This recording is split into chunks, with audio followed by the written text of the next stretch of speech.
Today, as Mosahoda mentioned earlier on, is the first day of Diwali, a festival that celebrates the victory of light over darkness and good over evil. Some of us will have indulged already in some high-quality Indian sweets or mithai over the weekend. And in Surrey, mithai shops abound. But Ritika Shenoy told our story producer, Danielle Piper, that she's struggling to find good options in the city of Vancouver. So traditionally, Diwali is a lot about sweets. You exchange sweets with friends and family, and that's something I really miss here in Vancouver. I know a lot of grocery stores do keep sweets as well, but the variety isn't too much, and they're usually frozen. Fraser Street has a few sweet shops, but again, there's not much variety, and I think that's something I really miss being here in Vancouver. That is Ritika Shenoy sharing her frustration about finding mithai in the city of Vancouver. While joining us now is someone who knows a thing or two about sweet treats and where to find them. Ruby Darhela is a co-owner and operator of local Vancouver sweet shop Mithai and Co. Good morning to you, Ruby.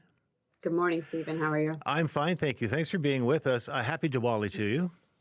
Happy Diwali to you as well. And tell me, what do you think of the clip that we just heard? You know, there are great sweets everywhere else in the Lower Mainland, but not in Vancouver proper, by the sounds of it.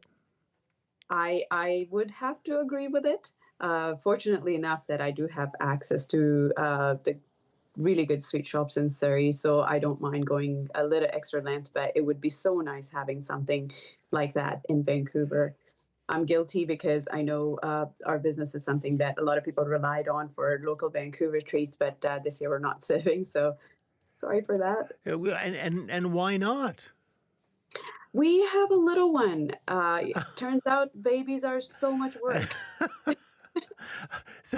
Is that all? That's all. I just didn't want to miss, as you know, running a business, especially something in food business, takes a lot of time and energy, and you don't want to cut corners. So I wanted to be fair to my family and to my business and customers. So we wanted to take a little break and focus on the baby for now. Well, congratulations to you. Thank you. Thanks. So is there anywhere, though, in downtown Vancouver or in Vancouver proper, then to get good Indian sweets for Diwali? Unfortunately, downtown proper, I would say you would probably just have to rely on some of the restaurants that might have desserts on their menu. But I would say Vancouver in general, like Ritika mentioned, on Fraser Street, it is sprinkled with some options there. Not as much variety as you would get somewhere in somewhere like Surrey. But there's a few shops. There's, from my knowledge, there's New Novelty Sweets, I believe, and then there's Agarwal Sweets. And if you're planning to go a little bit out of Vancouver, in Burnaby, there's Agra Sweets. A lot of my friends go to that.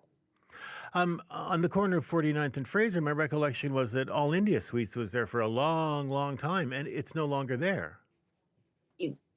I think they may have rebranded and moved to Surrey, as a lot of sweet shops tend to do. Is that generally the fate of the Punjabi market in Vancouver? I mean, are we seeing it? Yeah, I know it's diminished over time, but do you worry about it disappearing entirely? I do worry about it, but I'm really, really hopeful that with the growing community in Vancouver, someone's gonna, preserve the culture. And we were doing our part, and hopefully we're able to jump back on that bandwagon and help out. But a lot of businesses do tend to kind of rebrand and move to Surrey just because where a lot of the options are, and people tend to go there. So yeah, that's the fate, really. Okay, so now we're heading off to Surrey then to find a good mithai. What are a couple of recommendations for you then? My personal favorite would be Maharaja Sweets. It's in the Pyle Business Center. That's on 128th and 80th, roughly around there, 80th, 82. But that plaza has so many options for sweets, for restaurants, for Indian groceries, Indian clothing. So that's somewhere I would go. Although I would warn you that I was there a couple of days ago and I made the mistake of going there at peak time. And make sure you have a lot of time when you go there. It's really busy right now. I can imagine. And how big a part of Diwali are sweets? Huge. I mean, I would like to say it's more about the spiritual aspect of it, but it really is about sweets in the end. Isn't that always the case? It is, I mean, if you think about any holiday, if you think about Thanksgiving, Christmas, Easter, it does revolve a lot around food and sweet treats, to be fair. So Diwali is no different. And so when you're out searching, what are you looking for specifically? Is there a particular sweet that can you judge a shop based on one thing they make well? I would say the quality of so sweets, mithai, I would say generally are milk based. So whether it is made directly from milk or from a milk product, whether that's key in something. So if you really want to see the quality of their sweets, I would try something that's made out of milk. Hmm. And you can tell by your first bite whether that's fresh, whether it has any additives or anything in it. So that's where I would start. To me, it's always a mystery how these are made because I mean, I could never imagine trying to make such a thing myself. Like, what's the basis of how they're made?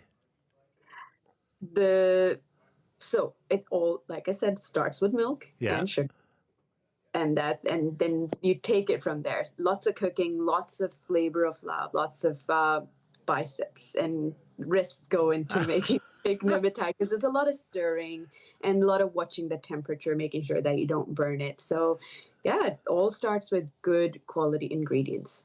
So it's sort of like candy making. Like you need a thermometer. You got to keep that temperature at exactly the right spot, or it's going to either not gel or go overboard.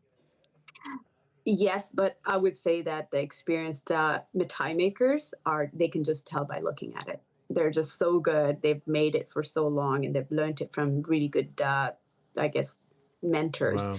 They don't need thermometers. They can just literally look at it and tell you whether that's ready or whether that's going to turn out or not. And Ruby, with you having a new little one in your life, what is Diwali going to look like for you this year?